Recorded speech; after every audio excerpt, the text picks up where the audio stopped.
Vea hoy en el poder de la palabra.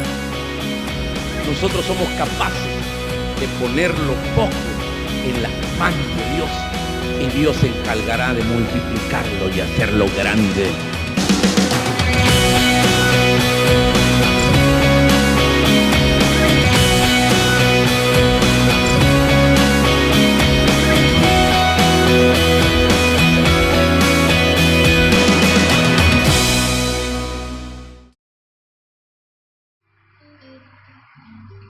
Puestos en pie, vamos a levantar nuestras Biblias que Dios nos va a hablar. Pero antes de hacer la declaración de fe en la palabra, digan fuerte después de mí: Dios siempre llega a tiempo. Una vez más, Dios siempre llega a tiempo. Ahora dígale al hermano de la par: Dios siempre llega a tiempo y llegará a tiempo para tu vida. Amén. Amén, amén, amén. ¿Cuántos están creyendo eso, hermanos? Vienen con todo hoy, hermanos. Qué linda se mira la iglesia, bien llena, ¿va, hermanitos? ¿Cuánta gente viene aquí? Y es que aquí tanta gente que vive por estos lados, ¿va, hermano? Muy bien. Vamos a levantar la Biblia bien en alto y vamos a hacer la declaración de fe en la palabra. Digan fuerte, enérgicamente, todos: esta es mi Biblia. Soy. Tengo todo lo que dice que tengo. Hoy recibiré la palabra de Dios. Confieso que mi mente está alerta, mi corazón está receptivo. Nunca jamás seré igual. Nunca, nunca, nunca. Amén. Vamos por favor al Evangelio de Lucas, en el capítulo número 13, por favor. Lucas, capítulo número 13. ¡Wow! ¡Qué rápido! Vamos a leer 2 versículos nada más. El versículo número 18 y el versículo número 19. El mensaje de hoy se llama: de lo pequeño a lo grande. De lo ordinario a lo extraordinario. Dios es un experto para tomar hombres y mujeres ordinarias y convertirlos en extraordinarios para su honra y para su gloria. Leemos la palabra de Dios en el nombre del Padre, del Hijo y del Espíritu Santo. Amén. En aquellos días Jesús les dijo: ¿a qué es semejante el reino de Dios? ¿Y con qué lo compararé? Y él se responde: es semejante al grano de mostaza que un hombre tomó y sembró en su huerto, y creció, y se hizo un árbol grande, y las aves del cielo anidaron en sus ramas. Esta es palabra de Dios, hermanos. Que el Señor nos hable a nuestras vidas. Amén. Muy bien. Queridos hermanos, la lógica de Dios siempre ha sido y será la siguiente: Dios siempre parte de lo pequeño a lo grande. Cuando decidimos nosotros poner nuestras pequeñeces, cuando decidimos nosotros poner lo pequeño que somos en las manos de Dios, Él se encarga de multiplicarlos. Los ejemplos sobran en la Sagrada Escritura. Basta que ustedes vean a la viuda de Sarepta, que solamente estaba esperando morirse ella y su hijo, pero decidió poner en las manos de Dios la harina y el aceite, y Dios empezó a multiplicar de una manera sobrenatural, al grado que tuvo que prestar vasijas. Lo pequeño en las manos de Dios se convirtió en algo grande. ¿Me están oyendo, santos? El Evangelio de Juan habla de una multiplicación de panes. Era tarde ya, noche, frío y oscuro. Estaban fuera de la ciudad. Le pregunta Jesús a los discípulos: ¿de dónde le vamos a dar de comer a toda esta gente? Felipe dijo que no podían con tanto dinero porque era mucha gente. Pero Andrés agarra a un niño pequeño y le dice: Señor, aquí está este niño que tiene 2 peces y 5 panes. 2 pececillos eran. eran 12 jotes de los que venden allí en el lago de Ilopango. Pone esos tan pequeños en la mano de Dios y luego Dios hace el milagro maravilloso de la multiplicación de los panes y comieron más de 25,000 personas y todavía sobró para llevar, dice la Sagrada Escritura. Así es Dios. Cuando nosotros decidimos poner nuestra vida pequeña, despedazada quizás, con grandes limitaciones en las manos de Dios, Él se encargará de multiplicarla. Y el mejor ejemplo es esta parábola maravillosa que hoy vamos a estudiar. Jesús, como un verdadero rabino, un verdadero maestro, parte de la ciencia y termina en las letras, parte de la botánica y termina en la teología, parte de la materia y termina en el espíritu, parte de lo pequeño grano de mostaza a un árbol grano de mostaza. Veamos entonces tres cosas. Uno, ¿cuál es el tema de la parábola? Dos, el contexto de la parábola. Y tres, la aplicación que tiene la parábola para nosotros en la vida de nuestra iglesia aquí y ahora. Primero veamos de qué quiere hablar Jesús. ¿Cuál es la temática que hoy nos quiere dar a entender? Dice el versículo número 18, si ustedes lo leen conmigo. Y dijo Jesús: ¿a qué es semejante el reino de Dios? ¿Y con qué le voy a comparar? Damas y caballeros, Jesús va a hablar precisamente acerca del reino de Dios. El reino de Dios, que es la frase empleada por Jesús para expresar la esencia de su misión. Queridos hermanos, el fin y la totalidad de la acción liberadora de Dios en medio de la imperfección y lo que Dios quiere hacer a plenitud. Es el poder de Dios en acción aquí y ahora. Eso es el reino de Dios. El reino de Dios es el poder de Dios en acción aquí y ahora, que anticipa por medio de Jesucristo lo que tendremos nosotros en el futuro. Ese término se llama parusía en el griego, la parusía, el ya sí, pero todavía no. Que nosotros podemos y tenemos las promesas maravillosas de que un día gozaremos del reino de Dios y su eternidad, pero desde ya necesitamos empezar a construir ese reino. Por eso en el Padre Nuestro nosotros decimos: Padre nuestro que estás en el cielo, santificado sea tu nombre, venga a nosotros tu reino. ¿Cuántos podemos decir: venga a nosotros tu reino? A ver, díganlo fuerte. Eso es lo que anhelamos. Vivimos el reino del mal, donde triunfa la violencia, la muerte es el pan cotidiano, donde triunfa la desesperanza, donde triunfan las extorsiones, donde triunfan los pecados, donde triunfa, querido hermano, aparentemente el reino del mal. Por eso nosotros le decimos al Señor desde lo más profundo de nuestro corazón: venga a nosotros tu reino. Queremos nosotros como iglesia imponer la agenda del reino frente a la agenda del mal en medio de este contexto. Ahora, si ustedes se fijan, dice: ¿a qué voy a comparar o a qué es semejante el reino de Dios? ¿Cómo entendió Jesús su misión? Permítame hacerle algunas preguntas que pueden dar pie para entender verdaderamente cuál es la preocupación fundamental de Jesús. La primera es: ¿cómo entendió Jesús su misión y su tarea? Segunda, ¿estuvo Jesús pensando en fundar religiones?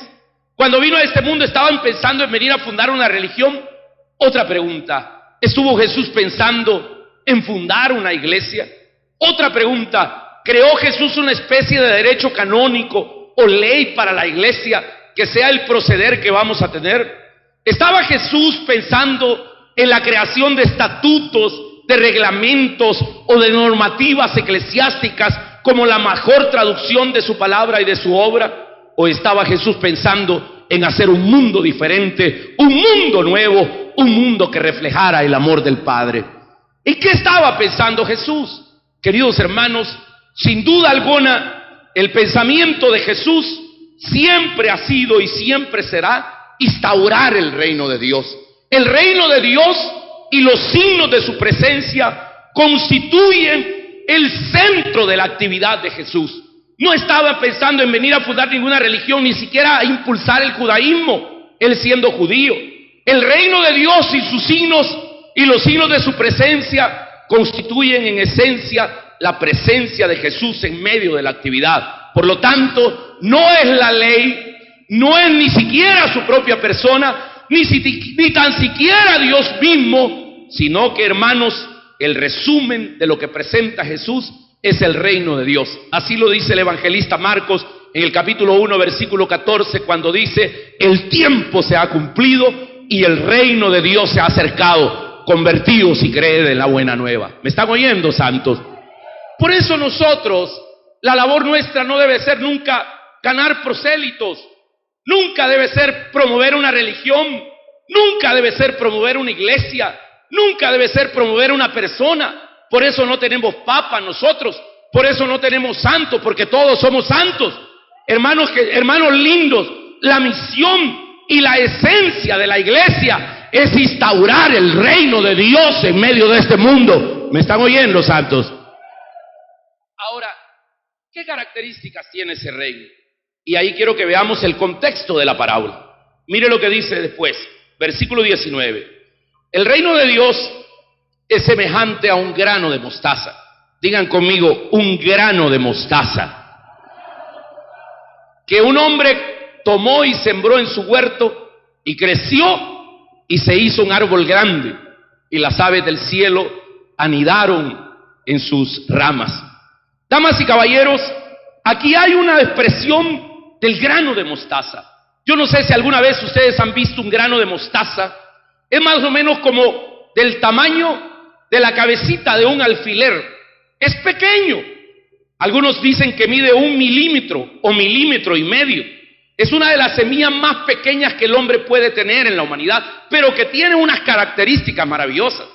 La semilla de mostaza puede ser guardada y 1000 años después pueden echarla a la tierra y esa semilla puede volver a germinar. ¿Me están oyendo, santos? Es maravillosa. En la nomenclatura de la botánica, el grano de mostaza se le llama la mostaza negra brassica, que es tan pequeña que puede llegar a medir prácticamente solo 1 milímetro. No obstante, queridos hermanos, cuando esta semilla de mostaza, tú tienes una, ¿y dónde la conseguiste? Ah, qué bueno, mira qué bonito, aquí está una semilla de mostaza, mira. Gracias, hermano lindo. Me asustaste, ¿no? Yo pensé que venías a darme un beso. Muy bien. Aquí le mando un beso a la hermana Ceci. Aleluya. Muy bien. Miren qué chiquita. Bueno, no la alcanzan a ver, hermanos. Es una cosa insignificante, pequeña. Ahora bien, hermanos, no obstante, cuando esta semilla tan pequeña germina y nace, se convierte en un arbusto que alcanzará a medir hasta 3 o 4 metros de altura. Es interesante. Un árbol de mostaza puede tocar esa fascia del púlpito cuando ha crecido y se ha germinado. Por eso dice Jesús, le voy a comparar como el grano de mostaza. Es semejante al grano de mostaza que un hombre tomó y sembró en un huerto, pero creció. Digan conmigo, creció. Y se hizo árbol grande, y las aves del cielo vinieron a anidarse. Para los judíos, queridos hermanos, las semillas de mostaza eran símbolo de la pequeñez, de lo insignificante. En cierta ocasión Jesús les dijo a sus discípulos, y esto lo registra Lucas capítulo 17, versículo 6, si tuviera fe como un grano de mostaza, podrías decirle a este sicómoro, desarráigate y pásate de este lugar a otro. Queridos hermanos, así es el reino de Dios. Y es que el reino de Dios puede ser como un grano de mostaza, minúsculo, con una cantidad mínima, pero si ese grano germina en medio de este mundo, téngalo por seguro que el reino de Dios va a ser grande y va a lograr que las aves se vayan a anidar ahí. ¿Me están oyendo, santos? Ahora, ¿qué significado tiene para nosotros esta parábola? ¿Por qué Jesús elige este símil de la semilla de mostaza? Y esta es la idea central, hermanos, que esta tarde quiero enseñarles.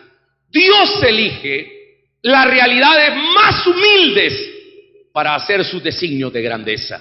¿Oyeron eso, santos? Quiero repetírselos una vez. Dios elige las realidades más humildes para hacer o para realizar sus designios de grandeza.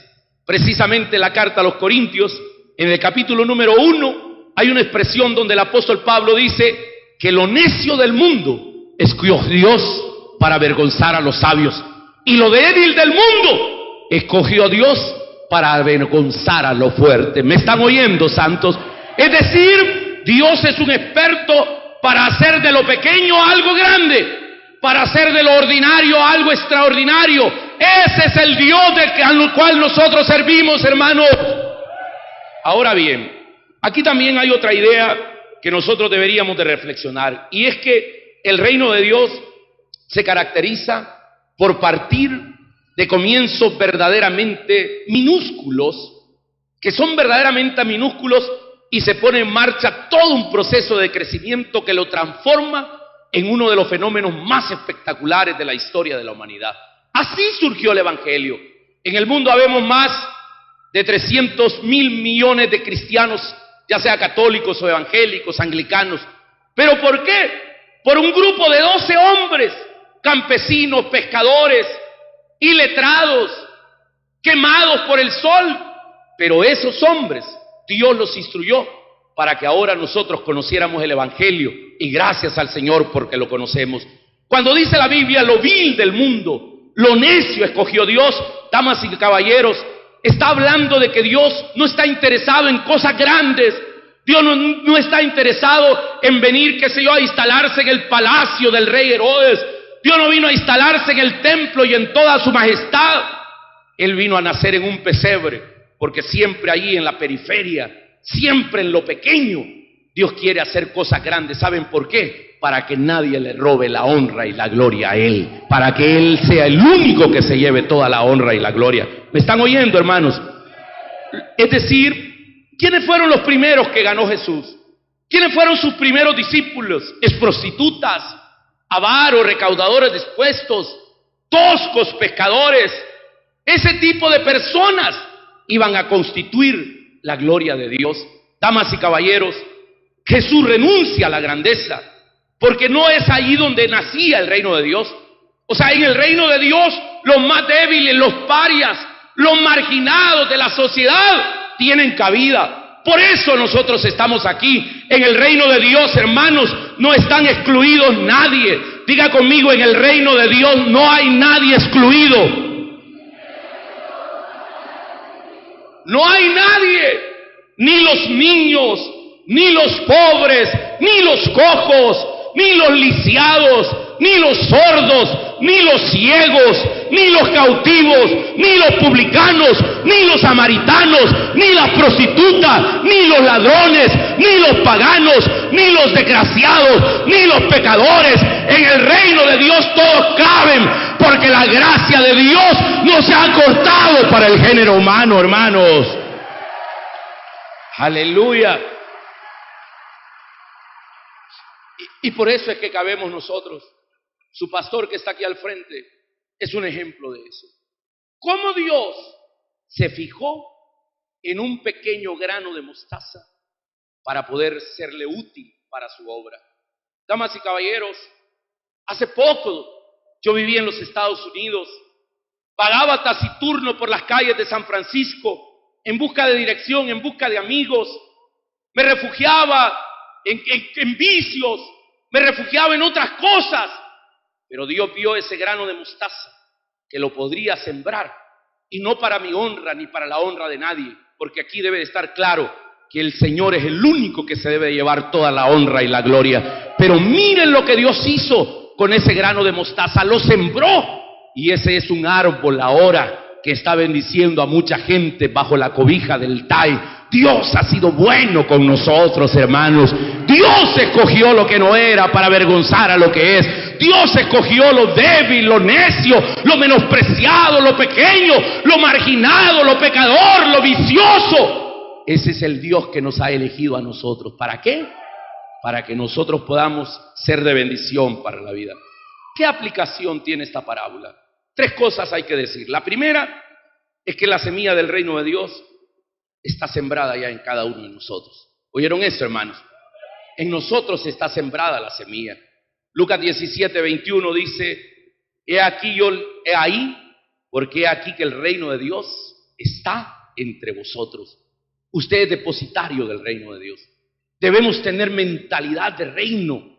Debemos tener esa mentalidad. Miren, hermanos, si hay una iglesia, alabado sea Dios por eso, que tiene mentalidad de reino, es precisamente el TAI. Miren ustedes lo que hemos construido. Cuando la gente me visita, cuando vienen de otros países y dicen, aquí como que estoy en Estados Unidos, cómo está la grama de limpia, cómo están los parqueos, qué maravillosa la gente, cómo sirve. Y me dicen, ¿y cuánto gastaste? ¿En cuánto hay invertido para la honra y la gloria de Dios? Que Él se lleve todo el privilegio. Hermanos, este lugar está valorado ya casi en $5 millones. Nosotros lo construimos con gente, hermanos, que daba todo por el reino de Dios. Nosotros soñamos con esto. Nosotros vinimos a ungir este terreno. Nosotros compramos estas 4 manzanas de terreno. Y miren la semilla de mostaza que comenzó hace 13 años en abril. Ahora se ha convertido en un gran árbol donde vienen las aves a refugiarse para la honra y la gloria de Dios. ¡Aleluya! ¡Aleluya! El reino de Dios está sembrado entre nosotros. Y si el reino de Dios está sembrado dentro de ti, tú puedes partir de lo poco a lo mucho, de lo pequeño a lo grande, de lo escaso a lo multiplicado, de lo ordinario a lo extraordinario. ¿Me están oyendo, hermanos? Levanten su mano derecha y díganlo, pero con convicción. Yo creo firmemente que el reino de Dios está sembrado en mi corazón. Yo soy embajador del reino de Dios. Voy para cosas grandes. Dios me va a bendecir. Amén. Gloria al Señor.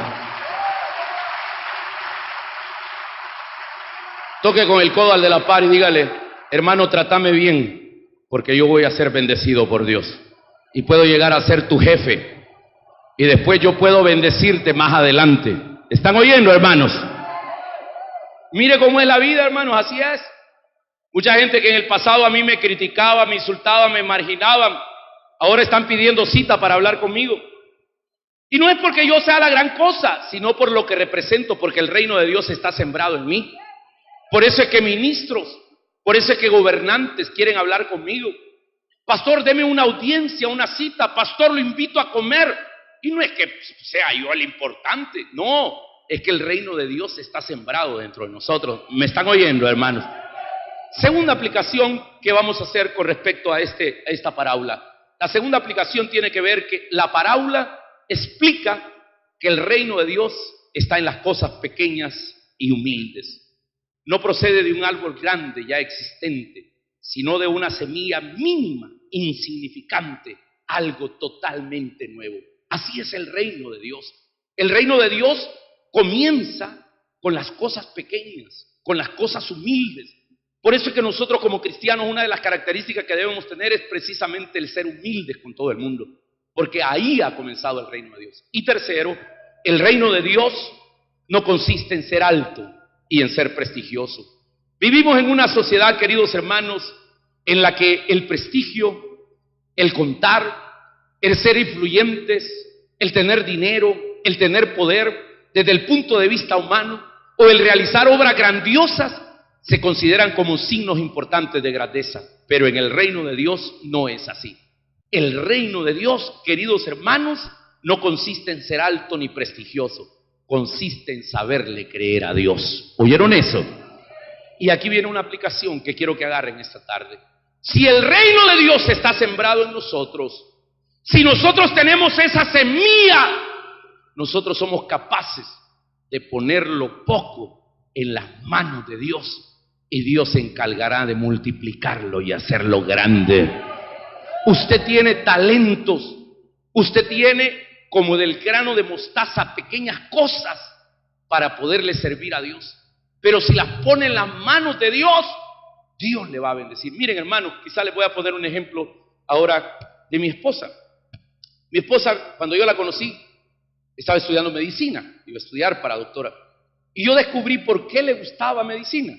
Y por tener hijos y por dedicarse a la obra decidió cambiarse y se graduó de licenciatura en nutrición y dietética.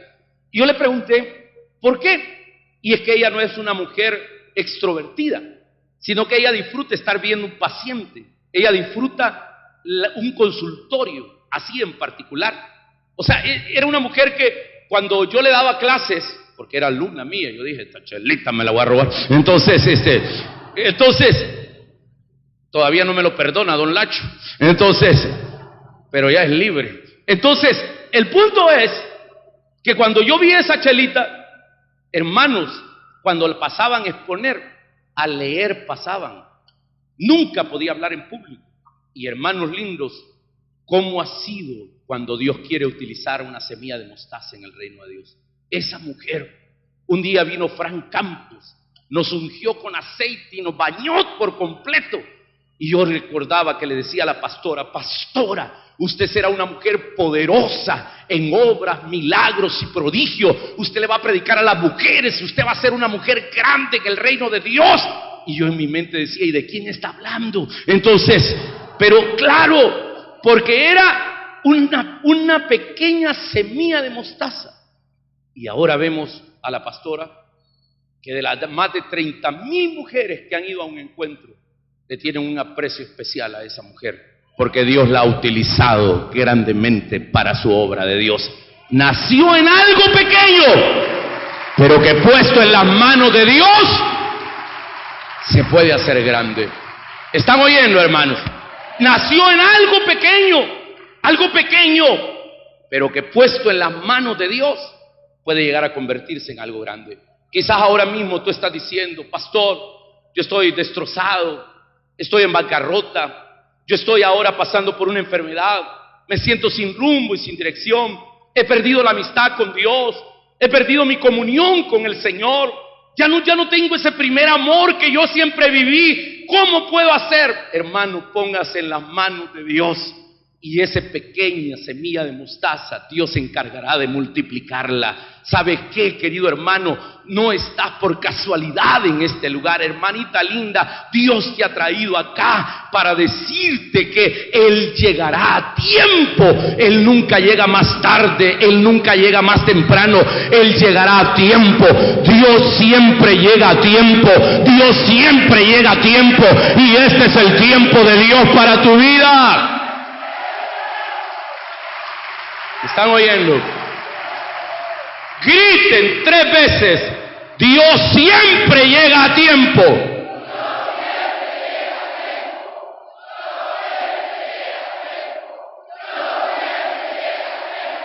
Dios siempre llega a tiempo. Pero pon tus pequeños talentos en las manos de Dios y Él se encargará de multiplicarlos. Alguien me puede decir, pastor, pero yo mi vida destrozada la puedo poner en las manos de Dios. Aquí está un ejemplo de alguien que vivía sin rumbo y sin dirección. Decidí ponerme en las manos de Dios y volverme en amistad, como dice Job 21:22. Vuélvete ahora mismo en amistad con Dios y tendrás paz en tu corazón. Damas y caballeros, pongan la harina en las manos de Dios, porque el milagro viene en camino. Pongan sus 2 pescaditos y sus 5 panes en las manos de Dios, porque el milagro viene en camino. Dios es experto en tomar las cosas comunes y corrientes y en hacerlas extraordinarias para su honra y para su servicio. Amén.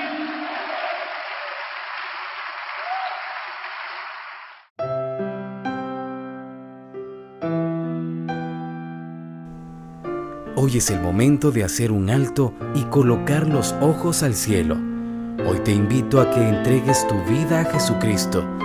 Él te ayudará a marcar la diferencia, pero ante todo a vivir la eternidad con Él. Repite esta oración conmigo. Señor Jesús, te pido que entres en mi vida y cambia todo lo que he sido. Hazme una persona nueva y diferente. Perdona todos mis pecados. Confieso que tú eres mi Señor. Escribe mi nombre en el libro de la vida. Gracias, Señor.